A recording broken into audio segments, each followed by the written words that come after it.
ચાલો ખેડૂત મિત્રો, ઘણા સમયથી મારા ચાહકોની ડિમાન્ડ છે કે કચ્છમાં ક્યારે આવો છો, ઉત્તર ગુજરાતમાં ક્યારે આવો છો.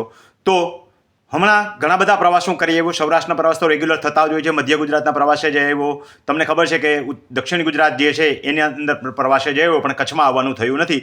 તો કચ્છમાં નજીકના આવવાનું થાય છે, પણ પહેલાં એ સાંભળી લો કે કોના માટે થઈને છે. જે મારા ચાહકો છે, જે લોકો યુટ્યુબમાં મને રેગ્યુલર સાંભળે છે, એ લોકોને જ હું મળું છું. એટલે જે લોકોને કંઈ અઘરા પ્રશ્નો હોય, કોઈ ફાઇલ હોય જે ચેક કરવાની હોય, કોઈ કેસ ચાલુ હોય અને અભિપ્રાયની જરૂર હોય, તો આવા સંજોગોમાં તમે પ્રમાણિકપણે શું થઈ શકે એમ છે. યાદ રાખજો, હું હંમેશા સાચી સલાહ આપું છું, ખોટી સલાહ આપતો નથી. એટલે કેસ હું જીતીશ ને મારી જ ફેવરમાં જવાબ આપશો એવું નહીં વિચારતા, પણ તમારે આગળ વધવા લાયક છે કે નહીં, અથવા શું થઈ શકે એમ છે એવો સ્પષ્ટ અભિપ્રાય જાણવો હોય તો જ મને મળજો. અને એ મને યુટ્યુબમાં સાંભળે છે ને બરાબર ખબર જ છે કે રમણીકભાઈ પાસે શા માટે આપણે મળીએ છીએ. તો હું કચ્છના ભાઈઓ માટે સંદેશો આપું છું કે શુક્રવારે 12 તારીખે હું સામખિયાળી ખાતે મળીશ. આ જ મહિનામાં, સપ્ટેમ્બર મહિનાના, એટલે હમણાં જ એક અઠવાડિયા પછી સામખિયાળી ખાતે 12 તારીખે હું મળીશ. જે કચ્છના ભાઈઓને કંઈ કામ હોય તો મને ત્યાં આવીને મળી શકે છે.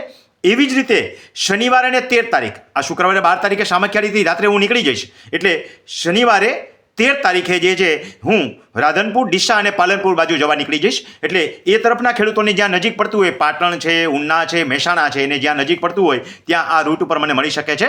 અને રવિવારે 14 તારીખે હું અંબાજી ખાતે આવીશ. તો જે લોકોને ત્યાં નજીક પડે છે એ લોકો મને ત્યાં મળી શકશે. તો આ માટે એક નિયમ મારે રાખવો પડે. કારણ વગરના માણસો ટોળે મોટવા ન જોઈએ. જેને ખરેખર જરૂરિયાત છે, જે લોકો ખરેખર મને સાંભળે છે, ઓળખે છે અને સમજે છે, એ લોકોને જ હું મળું છું. એટલે યોગદાન રાશિ વિશેની આપણે ખબર જ છે કે હું જે કંઈ સેવા કાર્ય કરું છું એમાં યથાયોગ્ય યોગદાન રાશિ હોય છે. તો જે લોકોને મને મળવું હોય એ કારણ વગરના ટોળે ન ઉમટી પડે અને કારણ વગરનો સમય ન બગાડે, એટલા માટે કંઈક નીતિ નિયમો પણ રાખવા જરૂરી હોય છે. તો એ રીતે એ વિડીયો જે છે એ તમે સાંભળી લેજો. વિડીયોનો નંબર જે છે 366 નંબર છે, એ પણ જરા જોઈ લેવો. અને તમારે મને મળવું હોય તો ફરીને કહું, જે લોકો મને યુટ્યુબમાં રેગ્યુલર સાંભળે છે એવા કચ્છના ભાઈઓને મને મળવું હોય તો શુક્રવારે 12 તારીખે સામખિયાળી ખાતે, અને ઉત્તર ગુજરાતના કોઈ ભાઈઓ હોય એને મને મળવું હોય તો શનિવારે 13 તારીખે રાધનપુર, ડીસા અને પાલનપુર જ્યાં નજીક થતું હોય, પાટણ, ઉના અને મહેસાણાવાળા ભાઈઓને કે આજુબાજુના કોઈ પણ ભાઈઓને મળવું હોય તો મળી શકાશે.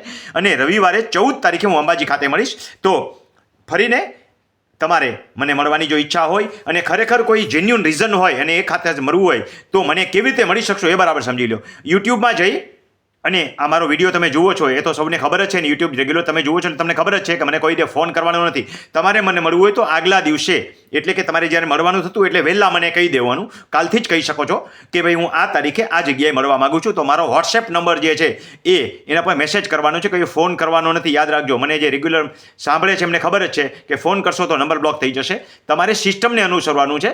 વોટ્સએપમાં તમે મને 98 98 10 44 94માં મેસેજ કરી શકો છો કે ભાઈ આ જગ્યાએ આ તારીખે હું તમને મળવા માંગુ છું. અથવા તો હું જ્યારે નીકળતો હોઈશ ત્યારે તમારે પૂછી લેવું કે ભાઈ આ જગ્યાએ તમે કઈ તારીખે નીકળશો, તો હું તમને એ જવાબ આપી દઈશ કે આ જગ્યાએ તમે મને એક્ઝેક્ટ આ ટાઈમે મળી શકશો. આપેલા ટાઈમે અચૂક મળવું એ ખાસ ધ્યાન રાખવાનું હોય છે. ફરીને કે કોઈને મને મળવું હોય તો મેસેજ કરવાનો છે 9898 104494 98 98 10 44 94 પર મેસેજ કરી અને તમે મને મળી શકો છો. તો ફરીને આપણે મળીશું 12 તારીખે સામખિયાળી કચ્છના ભાઈઓને, 13 તારીખે ઉત્તર ગુજરાત રાધનપુર, ડીસા, પાલનપુરના રૂટ ઉપર, અને રવિવારે અને 14 તારીખે અંબાજી ખાતે. તો અચૂક તમારો કાંઈ પણ પ્રશ્ન હોય તો તમે મને મળી શકો છો. અઘરા પ્રશ્નો હોય તો જ આવજો. સામાન્ય વસ્તુ માટે સમય બગાડવા મળશો નહીં, એ ફરીને નમ્ર વિનંતી કરું છું.